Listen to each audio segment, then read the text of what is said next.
Je pense que les hommes les plus responsables, moi je commence par ce que je suis, doivent tout faire pour interdire à leurs femmes d'aller dans les églises. Les jours où les femmes cesseront d'aller dans les églises, l'institution qu'on appelle l'église tombera. Parce que les femmes, ce sont les êtres les plus naïfs, dont le cœur est souvent trop touché.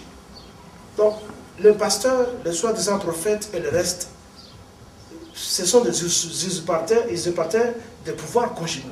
Et le mari, les hommes doivent tout faire pour se liguer contre eux et mettre fin à cet état des choses.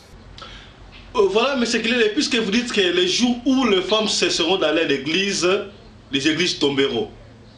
Est-ce que croyez-vous que l'église n'a pas porté quelque chose dans la société congolaise ou dans ce monde? L'église n'a rien apporté. Il n'y a pas l'apport de l'église. Je serais fou si je niais ça. Depuis longtemps, les prêtres des églises séculaires ont été plus près du peuple. Dans les villages, dans les confins des villages, les prêtres ont amené la civilisation moderne de l'homme blanc, tout en utilisant toujours leur Bible aussi. Mais ce sont des hommes qui nous ont aidés dans le développement. Parce que les prêtres mingi batangi sabato, bazo continuer kutanga sabato, ba créer ba école, ba hôpitaux, ba créer ba jardin, ba bilanga. Ils ont créé beaucoup de choses. Ils ont envoyé des gens là-bas apprendre des métiers mingi. Il y a des hommes qui sont des charpentiers, qui sont des menuisiers, qui ont appris ça dans la église. Je parle bien des églises séculaires, des églises que nous connaissons, notre église catholique, des grandes églises protestantes, pas des émanations émotionnelles de l'église protestante. Bon, dans les églises protestantes, nous avons les méthodistes, nous avons les presbytériens, témoins de Jéhovah. Un peu les témoins de Jéhovah, mais nous connaissons cette histoire des témoins de Jéhovah. Il y a des grandes églises protestantes, les adventistes par exemple, les églises luthériennes, ces églises-là, hein, ce sont des églises séculaires qui ont existé là-bas depuis longtemps. L'église anglicane par exemple. Mais pas, excusez-moi le terme, pas les gablots de Zomo partout, des églisettes. On les a les gablots, mon toisin incapable de kufuta ndako, azali incapable ya kumileisa, azali incapable ya kuluka véritable musala, azali incapable ya kolesa mwasi na bana, azui Bible, à la mukina tongo, il devient prophète, il va créer une église, on n'appelle pas ça une église. On a mutambo ya kuiba. Donc, ce genre des églises, malgré les droits constitutionnels de l'être humain, il doit avoir les droits de croire, droit d'expression, malgré ce droit exagéré. Je pense quelque part, les États du monde doivent y amener un peu de discipline pour mettre fin à ces histoires, afin que tout le monde ne puisse pas devenir pasteur ou chrétien, parce que il n'apporte aucun développement dans les pays. Comment voulez-vous apporter un développement sur qui existe comme il y a eu un mois Naba Nekonayo, tout Naba camarade Nayo, et puis les lobby beaucoup de la Mabonza. La cotisation que les membres donnent. Ce n'est pas une église. Le but avoué, enfin inavoué et poursuivi, c'est le but d'enrichissement personnel. Donc, wana za église ezali ba mitambo eza mabulu ya muyibi, et les gens doivent faire attention pour biloko nyonso wana ekwea, parce que ça n'apporte aucun développement. Monsieur Kilele, dites-nous, pourquoi vous dites que la Bible n'est pas sainte? Pourquoi prenez-vous la Bible comme tous les autres livres? La Bible, c'est un livre comme tout autre livre.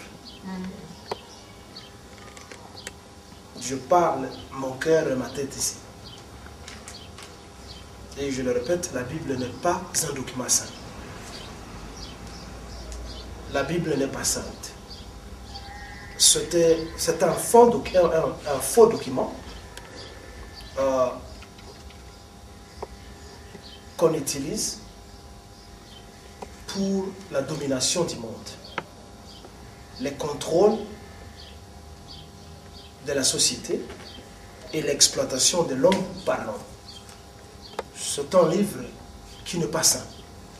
C'est un document qui répertorie les péripéties historiques de la vie, de voyage d'un peuple, en l'occurrence les Juifs, qui ont eu connaissance de l'écriture bien avant et qui ont fait les records, je veux dire, les détails de leur passé sur des parchemins et qui ont évolué jusqu'aujourd'hui. C'est un livre qui se limite à la culture d'un peuple. Donc, à la plus petite extension, ça se limite aux Juifs. Et à ceux-là qui l'ont continué, par exemple les Romains qui ont ajouté le Nouveau Testament. Ce n'est pas un livre saint, ça n'a rien à voir avec l'Ancien Testament, parce que c'est un document qui est plein de contradictions du début à la fin. C'est un document qui encourage le racisme, le terrorisme, la terreur, la ségrégation et l'exploitation. Je m'explique. Et juste quand vous ouvrez la Bible dès la première page de la Genèse, Oui. le mensonge et la contradiction commencent par là. Je ne veux pas me mettre à tout lire. Mais je veux que je lise juste un extrait. Oui. La création du ciel et de la terre. Bon. C'est selon les versions. Hein. Je ne sais pas ça, c'est quelle version. Ça, on parle de lui seconde, de ceci et cela. Moi, je ne connais pas qui sont ces gens. On dit ceci. Au commencement, Dieu créa le ciel et la terre. La terre n'était que chaos et vide. Il y avait des ténèbres à la surface de l'abîme et l'Esprit de Dieu planait au-dessus de l'eau. C'est un mensonge. Allons seulement mathématiquement dans les ensembles, la notion des ensembles. L'ensemble vide, l'ensemble qui a des éléments, n'est-ce pas? Quand on voit l'ensemble vide, on peut comparer à ce passage où on dit au commencement, la terre était vide, il n'y avait rien. Ça, c'est la première phrase. La deuxième phrase, et l'Esprit de Dieu marchait sur les eaux. Où sont venus les eaux alors que l'ensemble était vide et Dieu n'avait pas encore commencé la création? Où est venu les eaux? Où sont venus les eaux alors que Dieu, l'ensemble était vide et Dieu n'avait pas encore créé? Dès le début, vous voyez déjà qu'il y a la première contradiction juste en ouvrant les livres, et c'est un mensonge. Quand vous continuez, vous allez par exemple je pense dans les livres de Matthieu ou je ne sais pas quel livre, là où l'on parle de la naissance de Jésus-Christ. Dans un livre, on vous dit, on avait envoyé l'ange Gabriel qui était venu parler à Marie, qu'elle va concevoir un enfant, ceci et cela. Et patati patata, tout ce qu'on raconte là. Et quand vous rentrez dans un autre livre, je pense le livre de Luc, on dit que l'ange dont on ne cite pas les noms a d'abord parlé à Joseph et non pas à Marie. Il a parlé d'abord à Joseph que non, il ne faut pas t'en faire, ta femme sera enceinte, ceci et cela. Bon, finalement, à qui l'ange a parlé d'abord? C'était à Moïse, enfin à Joseph ou à Marie? Deux livres contradictoires, et vous nous dites que ce livre qui, selon les partisans de ces histoires, a été inspiré de Dieu, c'est faux. Ce document, c'est un faux. C'est un document où, par exemple, Dieu dit aux Juifs, où l'on parle d'un ange, un type là, un ange qui est venu, et qui d'abord s'est adressé à Marie. Mais dans l'autre livre, qui est un livre saint aussi, on dit qu'il d'abord il s'est adressé à Joseph.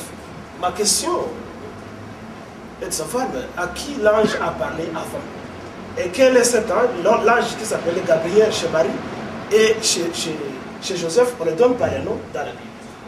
Alors, je disais donc, la Bible c'est un faux, c'est un livre de mensonges, c'est un livre plein de contradictions du début à la fin, Je suis en train d'écrire un livre, j'ai commencé il y a de cela plus d'1 an, sur la Bible, que j'ai étudié, les réflexions sur la Bible. Et je ne pense pas que je serai le premier à le faire. Il y a des gens, il y a des philosophes, il y a d'autres gens qui ont fait des recherches sur la Bible et prouvé que c'est un faux. C'est un instrument de l'impérialisme pour aveugler les gens et dont on utilise pour exploiter les gens qui sont si naïfs et terroriser les gens.